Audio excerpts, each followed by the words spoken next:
नमस्कार, आप देख रहे हैं आपका अपना चैनल न्यूज इंडिया। मैं हूं आपके साथ गौरव किशोर शर्मा और आज अपने इस खास कार्यक्रम में बात करूंगा एयर इंडिया की लगातार हो रही उड़ानों के रद्द को लेकर के। क्या एयर इंडिया का आपातकाल चल रहा है? आज एक एक तकनीकी पहलू पर ना मैं सिर्फ प्रकाश डालने का प्रयास करूंगा, बल्कि यह बताने, दिखाने और समझाने की भी कोशिश करूंगा कि आखिर इस समस्या के चलते आम जनता को कितनी परेशानी हो रही है और जो उड़ानें रद्द हो रही हैं उसके बाद न सिर्फ एयर इंडिया को नुकसान हो रहा है, बल्कि आम जनता किस तरीके से परेशान है। हालिया उड़ानों के रद्दीकरण और तकनीकी समस्याओं ने एयर इंडिया की संचालन क्षमता और आपातकालीन तैयारी पर गंभीर प्रश्न खड़े कर दिए हैं।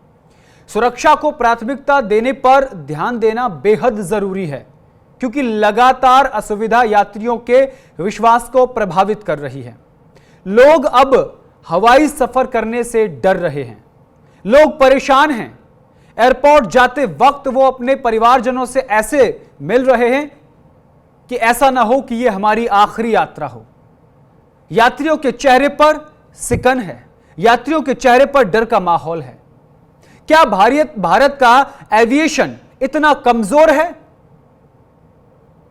वर्षों से चला आ रहा एविएशन क्या अब सवालों के कटघरे में खड़ा हो गया है? आखिर एविएशन को लेकर के इतनी असहजता क्यों, इतनी इनसिक्योरिटी क्यों?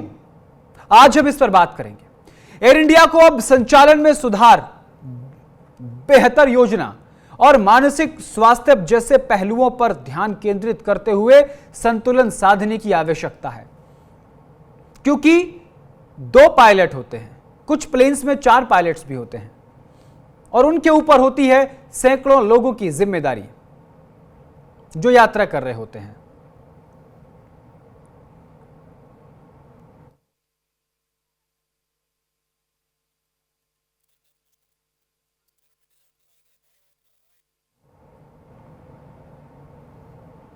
ऐसे में जरूरी है कि विमानन कंपनियां और यात्रियों के बीच संतुलन बनाया जाए और सुरक्षा और विश्वसनीयता दोनों सुनिश्चित की जाए। ऐसा हम इसलिए कह रहे हैं क्योंकि एयर इंडिया की फ्लाइट्स लगातार रद्द हो रही हैं। अहमदाबाद से लंदन गेटवे जाने वाली फ्लाइट रद्द हुई, AI 159 दिल्ली से पेरिस जाने वाली फ्लाइट रद्द हुई, सैन फ्रांसिस्को से मुंबई जाने वाली फ्लाइट रद्द हुई, हांगकांग से दिल्ली जाने वाली फ्लाइट रद्द हुई, अहमदाबाद से लंदन 17 तारीख को यानी कल ही एक गेटवे के लिए फ्लाइट रवाना हुई, लेकिन वो रद्द कर दी गई रवाना होने से पहले ही। पायलट की मानसिक स्थिति के चलते प्लेन की आपात लैंडिंग कराई गई। मध्य पूर्व में चल रहे संघर्षों के कारण कई फ्लाइट्स रद्द की गई। अब हम आपको ग्राफिक के जरिए समझाने, बताने का प्रयास करेंगे कि आखिर इन घटनाओं के पीछे क्या कारण रहा है और कब कब घटना घटी है, प्रमुख घटनाएं और उनके पीछे देरी का कारण क्या है, वो हम आपको बताते हैं। सबसे पहले जिक्र करेंगे अहमदाबाद से लंदन गेटविक जा रही थी फ्लाइट AI 159। ये 12 जून की बात है और ये फ्लाइट भी लंदन से जा रही, अहमदाबाद से लंदन जा रही थी। 12 जून को अहमदाबाद से लंदन जाने वाली फ्लाइट AI 159 को सुरक्षा जांच और विमान की उपलब्धता की कमी के कारण रद्द कर दिया गया। यह वही मार्ग था जिस पर 12 जून को ही AI 171 दुर्घटनाग्रस्त हुआ था, जिसमें 279 लोगों की जान जाने की खबर सामने आ रही है। उसके बाद आगे बढ़ते हैं। दूसरी फ्लाइट दिल्ली से पेरिस AI 143, दिल्ली से पेरिस जाने वाली फ्लाइट AI 143 में तकनीकी खराबी के कारण उड़ान रद्द कर दी गई। एयर इंडिया ने इसे सुरक्षा कारणों से लिया गया निर्णय बताया और प्रभावित यात्रियों को वैकल्पिक व्यवस्था की पेशकश की। उसके बाद तीसरी फ्लाइट रद्द हुई, जो कि सैन फ्रांसिस्को से मुंबई आ रही थी। AI 180 सैन फ्रांसिस्को से मुंबई जाने वाली फ्लाइट AI 180 को कोलकाता में तकनीकी समस्या के कारण देरी हुई। विमान के बाएं इंजन में खराबी पाई गई, जिसके कारण यात्रियों को विमान से बाहर निकलना पड़ा और मरम्मत के बाद उड़ान जारी की गई। उसके बाद चौथी फ्लाइट, जो कि हांगकांग से दिल्ली आ रही थी, फ्लाइट थी AI 173। हांगकांग से दिल्ली जाने वाली फ्लाइट AI 173 को उड़ान भरने के कुछ समय बाद तकनीकी समस्या के कारण हांगकांग लौटना पड़ा। यह घटना सुरक्षा कारणों से हुई और यात्रियों को वैकल्पिक व्यवस्था दी गई। उसके बाद पांचवी घटना, यह पिछले एक हफ्ते में 5 बड़ी घटनाएं अहमदाबाद से लंदन जा रही, कल की बात है। AI 159 यानी 17 जून को अहमदाबाद से लंदन जाने वाली फ्लाइट AI 159 को विमान की उपलब्धता की कमी के कारण रद्द कर दिया गया। यह कमी सुरक्षा जांच और मध्य पूर्वी हवाई क्षेत्रों की बंदी के कारण हुई है। अब हम आगे बढ़ते हैं।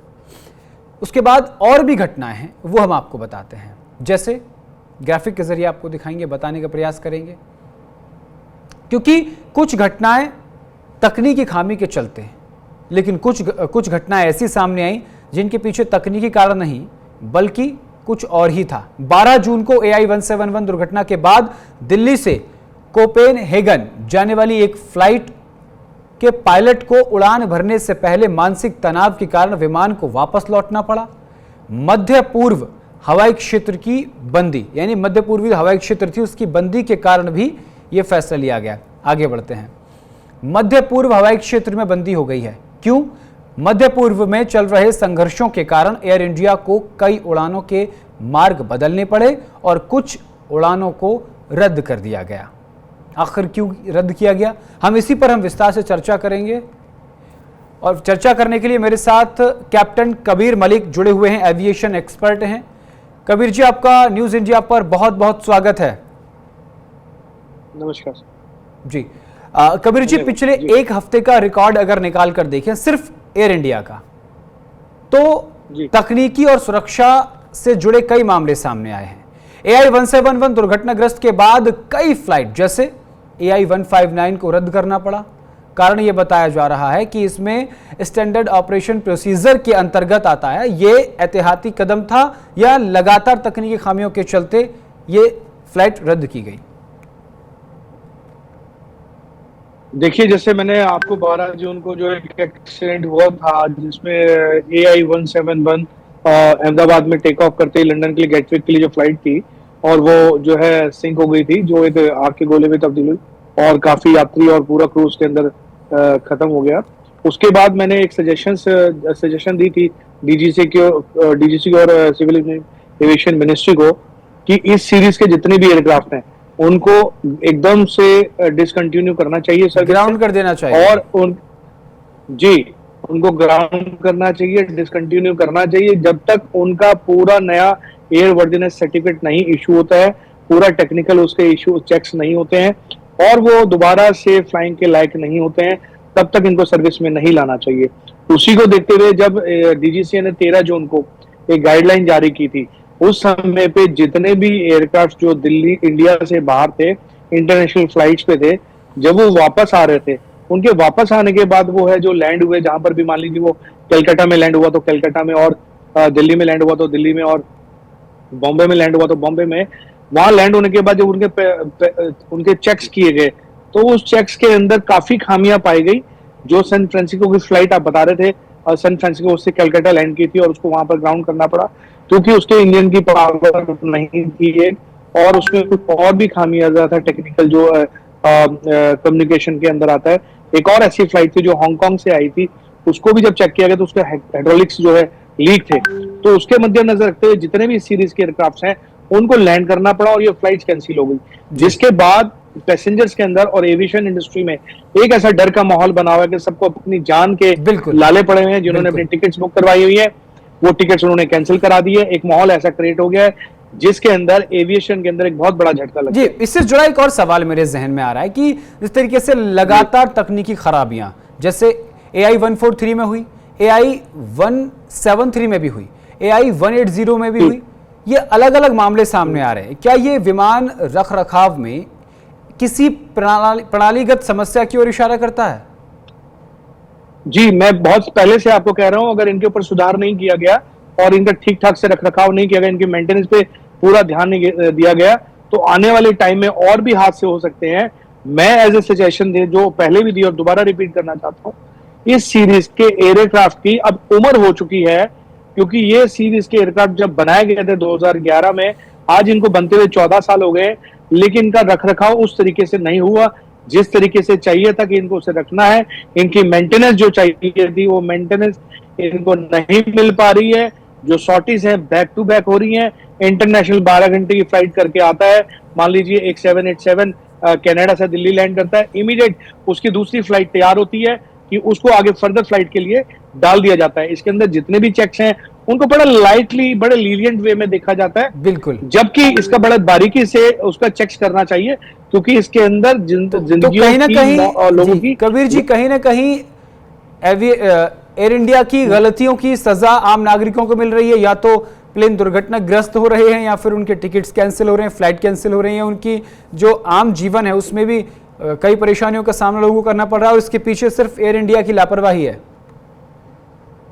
देखिए, मैं आपको बार बार एक ही चीज रिपीट करता हूं, जब इंसान को किसी चीज का भय लगता है तो उसको अपनी जान सबसे प्यारी लगती है। और सर्वप्रथम दृष्टि से अगर देखा जाए, एयर इंडिया का जो स्टैंडर्ड था आज से कुछ साल पहले या आज से 10-20 साल पहले, वो अब नहीं रहा है। आपको मैं याद दिलाना चाहूंगा, सिंगापुर एयरलाइन जो कि एयर इंडिया से ट्रेनिंग लेकर गई थी, जितना भी स्टाफ उनका था, जो एयर इंडिया का बिजनेस था, जो एयर इंडिया का स्ट्रक्चर था, उस स्ट्रक्चर के ऊपर सिंगापुर एयरलाइन ने ट्रेनिंग ली इंडिया के अंदर आके, उसी सीरीज के, और एयरबस उनके पास हैं। आज सिंगापुर एयरलाइन वर्ल्ड के अंदर सबसे नंबर ऑलमोस्ट एयरलाइन है। वो अपने पैसेंजर्स का पूरा ध्यान रखती है, सेफ्टी का पूरा ध्यान रखती है। जितने भी नॉर्म्स डीजीसी के उनकी कंट्री के अंदर आते हैं, उनको बड़ी बारीकी से देखा जाता है और उनको इंप्लीमेंट किया जाता है, उनको फॉलो किया जाता है। इंडिया में जहां तक अगर देखा जाए, सिर्फ मुनाफा कमाने का एक उद्देश्य और बिजनेस करने का एक उद्देश्य बिल्कुल। और ये चीज हमने कोविड के दौरान भी देखी है, और जब भी कोई विशेष त्योहार आते हैं तो किराया 300 गुना 200 गुना ज्यादा हो जाता है। एग्जैक्टली इसके ऊपर बहुत गौर करने वाली बात है।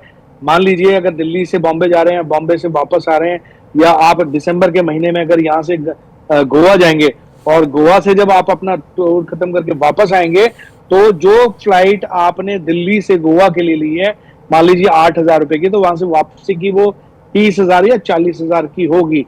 मैं जानना चाहता हूं, ऐसा कौन सा जादू हो जाता है? क्या फ्यूल के रेट बढ़ जाते हैं, या रूट जो है लंबा हो जाता है, या किसी और प्रकार की सर्विस वो उस एयरलाइन के अंदर उन पैसेंजर्स को देते हैं? नहीं, ऐसा कुछ नहीं है। सेम रूट है, सेम ATF के चार्जेस हैं, लैंडिंग और टेक भी वही है, लेकिन जो मुनाफाखोरी का बाजार आज चल रहा है हिंदुस्तान के अंदर, जो कंट्रोल नहीं रह गया है, उसको देखते हुए ये सारी मनमानी चीजें हर एयरलाइन कर रही है। बिल्कुल। देखिए, जो आप बात कर रहे हो, उससे एक और सवाल मेरे जहन में आ रहा है कि क्या भारतीय एयरलाइंस, विशेष रूप से एयर इंडिया का मैं जिक्र करूं, तो ये अपने इंजीनियरिंग प्रोटोकॉल को अंतर्राष्ट्रीय मानकों पर अपडेट नहीं रख रही है क्या? जो अंतर्राष्ट्रीय मानक हैं, देखिए, मैं किसी को एलिगेशन नहीं करना चाहता, लेकिन जिस तरीके से भी कंडीशंस हैं एयरक्राफ्ट की, सिस्टम की जो कंडीशंस हैं, जो एम्प्लॉयज की कंडीशंस हैं, जो फ्लाइंग क्रू की कंडीशन है, जो कॉकपिट अपने केबिन क्रूज की कंडीशन है, वो बहुत ही वर्स्ट कंडीशन के अंदर है। सैलरी का पैकेज वो इतना अच्छा नहीं है, उनके आवर्स जो हैं, फ्लाइंग आवर्स ओवर हो जाते हैं, लेकिन वो फिर भी अपनी नौकरी बचाने के लिए उनको काम करना पड़ता है। आप देखिएगा, मैंने बहुत सारे ऐसे क्रू को मिला हूं, मेरे फ्लाइंग पायलट्स हैं, मेरे जूनियर्स हैं, मेरे सीनियर भी हैं, वो कहते हैं आज माहौल बदल चुका है, सिर्फ कंपटीशन को देखते हुए सारी सर्विसों को, सेफ्टीज को नजरअंदाज किया जाता है, और बैक टू बैक फ्लाइट्स और बैक टू बैक शॉर्टेज की जाती है, जिस वजह से हमें कहीं ना कहीं सेफ्टी के मानक दंडों पर कॉम्प्रोमाइज करना पड़ता है। ठीक है सर, कई जगह ऐसा हुआ है कि विमान की उपलब्धता नहीं है, इसके चलते फ्लाइट्स कैंसिल कर दी गई है। तो सवाल यह है कि विमान की उपलब्धता में कमी के पीछे आमतौर पर कौन कौन से कारण होते हैं, और इससे निपटने के लिए एयरलाइंस क्या कोई दीर्घकालीन योजना बनाती है? देखिए, अगर आपने एडवांस में किसी पर्टिकुलर रूट की अगर आपने बुकिंग की हुई है, और मान लीजिए वही सेम एयरक्राफ्ट आपको फर्दर आगे फ्लाइट पे लेकर जाना चाहता है, एक फ्लाइट मान लीजिए अमेरिका से या टेक्सास से या न्यूयॉर्क से अगर दिल्ली लैंड कर रही है, और वहां से टेक ऑफ उसने मान लीजिए 3 घंटे लेट किया है, तो ऑब्वियसली वो 3 घंटे लेट ही जो है लैंड करेगा इंडिया के अंदर। तब तक उस फ्लाइट का टाइम, जो आगे फर्दर फ्लाइट होती है, कनेक्टिंग फ्लाइट, या उस फ्लाइट को दोबारा से रिवर्ट किया जाता है, उसका टाइम ओवर हो चुका होता है, उसका भुगतान जो है पैसेंजर्स को करना पड़ता है, उनको 4-4, 5-5, 6-6 घंटे। लेकिन ये तो कहीं ना कहीं पैसेंजर्स के साथ ठगी है ना, एक तरीके से देखा जाए तो एयरलाइंस कंपनीज की। देखिए, अगर बिल्कुल है, ये तो आप समझ सकते हैं, ये तो इनको अपने फ्लीट के अंदर एयरक्राफ्ट की संख्या बढ़ानी पड़ेगी और पैसेंजर्स को सुविधा देनी पड़ेगी। सरकार को भी इस पे पूरा ध्यान देना पड़ेगा।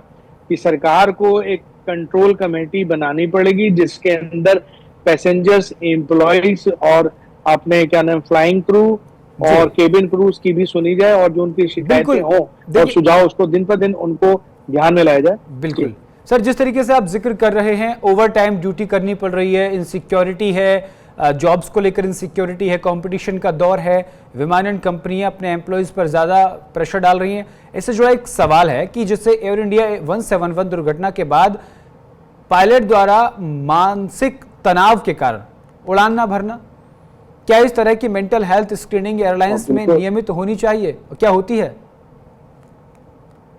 बिल्कुल होती है। साइकोलॉजिकल आपके ब्रेन के ऊपर बहुत इफेक्ट पड़ता है, जो आपके बॉडी पार्ट्स को जो है ऑटो ऑबे करने से मना करता है। इसीलिए कभी भी आपको देखना होगा, जब भी कोई पायलट सिलेक्ट होता है उसका पायलट एप्टीट्यूड टेस्ट और साइकोलॉजिकल साइक्रोमेट्रिक टेस्ट होता है, जो ECS एक मशीन होती है, उसके द्वारा ब्रेन के अलग अलग पार्ट्स पे लगाया जाता है। और जब एक इंस्ट्रक्टर शीशे के बैक साइड पे बैठा होता है, उनको जब इंस्ट्रक्शन देता है तो उसको पर्टिकुलर इंस्ट्रक्शंस होती हैं कि आपको उस टाइम पे उसी चीज का रिएक्शन करना है और वही वाली पर्टिकुलर उंगली आपको उठा करके सिर्फ हमें साइन देना है, बोलना नहीं होता। तो ये साइक्रोमेट्रिक चीजें हैं जो इस चीज से कंसर्न होती है। और ह्यूमन बॉडी जो है एक प्रेशर में आने के बाद साइकोलॉजिकली वो बीमार हो जाती है और साथ छोड़ देता है शरीर उसको काम करने के लिए। अगर आप पहले वाले लोगों को कंसीडर करेंगे और आज के समय का जो युवा है उसमें बड़ा फर्क आ गया है बॉडी के अंदर, उसके व्यवहार के अंदर, उसके फिजिकल स्ट्रेंथ के अंदर, उसके ब्रेन कैपेसिटी के अंदर। तो ये हमें देखना बहुत जरूरी है। अभी जो ये फ्लाइट रद्द हुई उसका नतीजा वो यही था कि जैसे उसने हाथ से सुना या उसने जो अपने पुलिस के साथ बात की है और घर में जो बात हुई, तो उसका जो वो साइकोलॉजिकली इतना स्ट्रांग नहीं था उस टाइम पे कि वो फ्लाइंग कर सके, इसलिए उसको ग्राउंड होना पड़ा। और उसने जो है जी, तो एविएशन में पायलट्स के लिए पोस्ट इंसिडेंट साइकोलॉजिकल डीब्रीफिंग या फिर मैंडेटरी काउंसलिंग कितनी सामान्य है? देखिए इसके बहुत कंपलसरी है। आप एक आदमी जब बिल्कुल दुरुस्त होगा, साइकोलॉजिकली स्ट्रांग होगा, उसका ब्रेन कंप्लीटली वर्क करेगा, तभी वो आगे बड़ी बारीकी से काम कर पाएगा, मुस्तैदी से काम कर पाएगा। कॉकपिट के अंदर बड़ी माइनर मिन्यूट्स जो हैं इंस्ट्रूमेंट्स होते हैं, ATC को फॉलो करना पड़ता है, उसके आगे रूट्स को देखना पड़ता है, आसमान में नजर रखनी पड़ती है, आपको जो इंजन है उसका क्या प्रेशर है, कंबर्जन हाइड्रोलिक्स जो है उसके आपके टॉकिंग इंस्ट्रूमेंट्स जो हैं जो VHF, LHF और MHF पे वर्क करते हैं, उन सब पे थोड़ा ध्यान रखे। ब्रेन का एक कम्युनिकेशन एक सिंक्रोनाइज करके उनका एक अच्छा कोऑर्डिनेशन के तहत काम करना पड़ता है। इसके अंदर आपकी साइकोलॉजिकल प्रेजेंस और माइंड की बहुत ज्यादा जरूरत पड़ती है। इसके लिए ये है कि जो आप देखते हैं कि आजकल जो प्रेशर चल रहा है कि ओवर ड्यूटीज करना और ड्यूटी करने के बाद, फ्लाइंग करने के बाद रेस्ट ना मिलना, मिनिमम रेस्ट नहीं मिलना, आईकॉक के अधीन और आईटा के अंडर रूल्स के मुताबिक इंडिया में इसको कंप्लीटली नजरअंदाज किया जा रहा है। यही रीजन है कि बच्चे अपनी नौकरी बचाने के लिए, न्यू पायलट्स को पायलट्स अपनी नौकरी बचाने के लिए वो प्रेशर में आकर उनको जॉब करनी पड़ती है और उसका इफेक्ट कहीं ना कहीं उनकी हेल्थ के ऊपर और ब्रेन के ऊपर पड़ता है। जी, तो क्या Directorate General of Civil Aviation के मौजूदा नियम मासिक स्वास्थ्य की निगरानी के लिए पर्याप्त हैं? देखिए जो है अगर उनको फॉलो किया जाए तो पर्याप्त है। कंपनीज अगर उसको नजरअंदाज ना करे, और हमारे जो देखिए, मैं इसमें सिर्फ DGCA को या कंपनी को कसूरवार नहीं मानता हूं, इसमें कसूरवार हम भी हैं। अगर मान लीजिए मेरा राइट है कि मैं 5 घंटे ही फ्लाई करूंगा एक दिन में 24 घंटे में, और मेरे को मिनिमम 12 घंटे का रेस्ट रिक्वायर है, अगर मैं ये जानता हूं अपने लॉज को, अपने राइट्स को, तो मैं वो वर्क ना करूं, मेरे ऊपर कितना ही प्रेशर हो, क्योंकि उसके अंदर सवाल यात्रियों की जान का है, एयरक्राफ्ट का है, आपकी स्वयं अपनी जान का है। अगर मैं उसको नजरअंदाज करके और उसको ओवरलैप करके और मैं अगर करता हूं, तो उसके अंदर मैं भी खुद रिस्पॉन्सिबल हूं। तो इसका ऑडिट होना चाहिए टाइम टू टाइम। जैसे पायलट्स की लॉग बुक होती है, उनका रेस्ट बुक भी एक तय करना चाहिए। सेम ऐसी जो आपकी केबिन क्रूज हैं, उनका भी एक लॉग बुक तैयार होना चाहिए। उनका मिनिमम रेस्ट क्या रहा, उनकी स्लीपिंग पैटर्न क्या था, स्लीपिंग क्लॉक्स के हिसाब से कितने घंटे उन्होंने रेस्ट किया, ये सारी चीजों को देखते हुए नई गाइडलाइन के तहत और DGC और आईको इंटरनेशनल सिविल एविएशन मिनिस्ट्री के तहत जो भी गाइडलाइंस इंटरनेशनल पैरामीटर्स के ऊपर बनाई गई हैं, उनको फॉलो करना बहुत जरूरी है, जिसके अंदर सरकार का इन्वॉल्वमेंट होना भी बहुत जरूरी है। जी। सरकार को इसके ऊपर बहुत सख्ताई से कदम उठाना होगा। ठीक है, ये तो थी अब इंडिया की बात। अब बात इंडिया से बाहर की कर लेते हैं। मध्य पूर्व में युद्ध चल रहा है। मध्य पूर्व के हवाई क्षेत्र की बंदी के कारण एयर इंडिया को अपने रूट्स में क्या बदलाव करने पड़े हैं और इसका आर्थिक और परिचालन पर कितना प्रभाव पड़ा है? देखिए, कुछ एक फ्लाइट्स जो ऑन रूट है, मान लीजिए जैसे इजराइल और ईरान का जो वॉर चल रहा है, अगर इसको देखें मिडिल ईस्ट के ऊपर से होके और फिर ईरान के आप एयर जोन से होके दूसरी कंट्रीज में जाते हैं और इधर अगर इजराइल के पास आ जाए तो उसके अंदर इतना आर्थिक नहीं पड़ता है। कुछ दिन की लड़ाई है, खत्म हो जाएगी। इससे पहले इस तरीके की चीजें होती रही हैं एविएशन इंडस्ट्री के अंदर। जब हमारे पाकिस्तान के साथ युद्ध हुआ था तो इंटरनेशनल लेवल पे जितनी भी एविएशन कंपनीज थी उनके लिए एयर स्पेस पाकिस्तान का कंप्लीटली बंद था। तो वो अपने रूट को चेंज करके रशिया और चाइना के ऊपर से आते थे, वो लोग मंगोलिया के ऊपर से आते थे और नीचे से आपके अफगानिस्तान और इधर से वो टर्न करके अपना रूट को चेंज करते थे। इसमें फ्यूल एफिशिएंसी थोड़ी बढ़ जाती है। टाइमिंग की कंडीशन 10 से 15 मिनट मैक्स, इससे ज्यादा नहीं जाती है, क्योंकि हमारा फ्लाइट लेवल 39,000 फीट से लेके 49,000 फीट तक होता है। तो उसके ऊपर इतना बड़ा इसका प्रभाव नहीं पड़ता है, क्योंकि वार जोन के अंदर कोई भी सिविलियन एयरक्राफ्ट जो है एंटर नहीं करता है, ना ही कोई जो वार जोन की कंट्रीज होती है वो उसको अलाउ करने की परमिशन देती हैं। वहां कोई भी मिस हैपनिंग हो सकती है। बहुत साल पहले इधर चाइना और रशिया बॉर्डर पे ये इंसिडेंट हो चुका है, जिसमें चाइना का एक बहुत बड़ा एयरक्राफ्ट था, वो इसमें वार जोन के अंदर आने से वो एक्सीडेंट हुआ था और उसमें सभी लोग लगभग मारे गए थे। ठीक है, बहुत बहुत शुक्रिया कबीर जी हमारे साथ जुड़ने के लिए, एक एक बिंदु पर गहनता से प्रकाश डालने के लिए बहुत बहुत शुक्रिया। तो एयर इंडिया को कई मानकों में बदलाव की ज़रूरत है। डीजीसीए के नियमों का अगर पालन किया जाएगा तो शायद इस तरह की घटनाएं सामने नहीं आएंगी। फिलहाल के लिए मेरे साथ एयर इंडिया का आपातकाल में इतना ही। देश दुनिया की तमाम बड़ी और अहम खबरों के लिए देखते रहिए न्यूज़ इंडिया। नमस्कार।